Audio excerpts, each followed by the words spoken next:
एक समय की बात है। एक व्यापारी सूरजमल अपनी दो बेटियों के साथ रहता था। व्यापारी सूरजमल को अपनी बेटियों से बहुत प्यार था।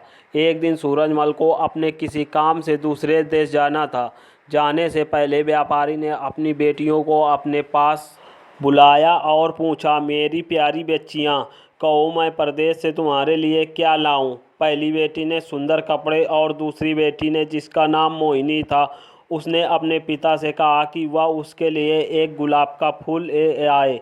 व्यापारी ने अपनी बेटियों से उसके उपहार लाने का वादा किया और अपने सफ़र पर निकल पड़ा।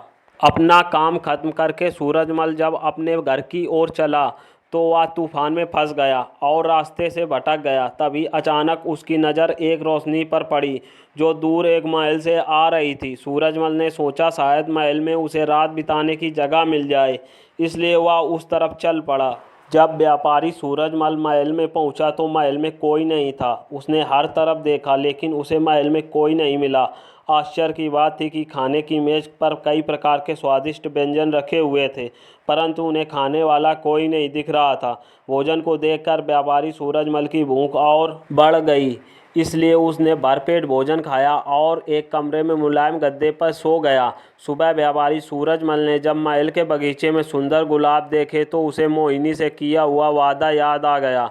उसने एक फूल तोड़ा और घर की ओर जाने लगा। तभी वहाँ एक भयानक जीव प्रकट हुआ और बोला, मैंने तुम्हें अपना भोजन खाने दिया और अपने मुलायम गद्दों पर सोने दिया और तुम मेरे ही बगीचे से गुलाब तोड़ रहे हो। तुम्हें इसकी सज़ा भुगतनी होगी। व्यापारी सूरजमल बहुत डर गया। कांपते हुए बोला, मुझे माफ़ कर दो, मुझे मत मारो। यह गुलाब मैंने अपने लिए नहीं तोड़ा, अपनी बेटी के लिए तोड़ा था। मैंने अपनी बेटी से वादा किया था कि मैं उसके लिए गुलाब का फूल लाऊंगा। यह सुनते ही राक्षस ने व्यापारी सूरजमल से कहा कि वह एक शर्त पर उसे छोड़ेगा। उसे अपनी बेटी को महल में भेजना होगा।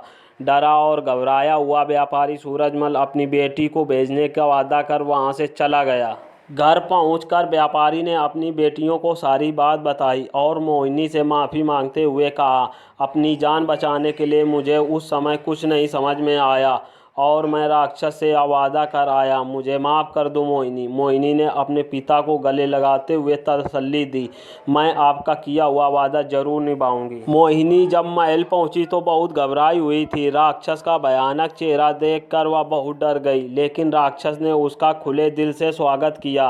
राक्षस ने उसे रहने के लिए अपने महल का सबसे अच्छा कमरा दिया और जब मोहिनी आग के सामने बैठकर कढ़ाई करती तब राक्षस उसके पास घंटों तक बैठा रहता और उसे निहारता रहता। धीरे धीरे दोनों को एक दूसरे का साथ अच्छा लगने लगा और वे अच्छे दोस्त बन गए। अब वह दोनों सारा सारा दिन एक दूसरे से बातें करते और खुश रहते। राक्षस को मोहिनी बहुत अच्छी लगती थी और वह उससे शादी करना चाहता था, लेकिन डरता था कि मोहिनी एक राक्षस से कभी शादी नहीं करना चाहेगी।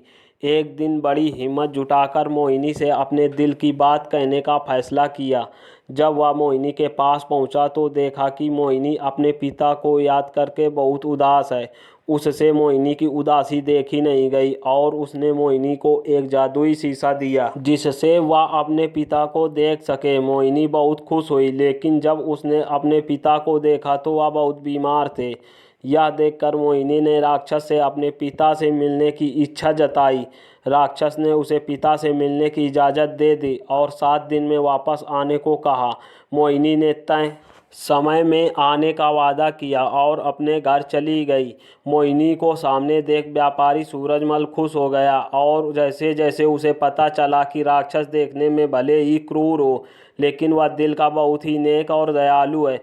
व्यापारी सूरजमल की सेहत और सुधरती गई।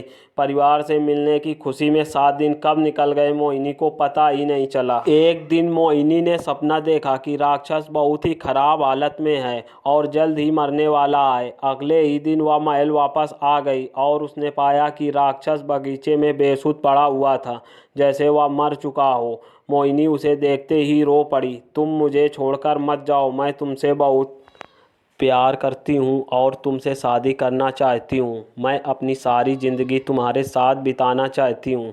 जैसे ही मोहिनी ने यह शब्द कहे, एक रोशनी ने राक्षस को ढक लिया और जब रोशनी गायब हुई तो भयानक और क्रूर दिखने वाला राक्षस एक खूबसूरत राजकुमार में बदल चुका था।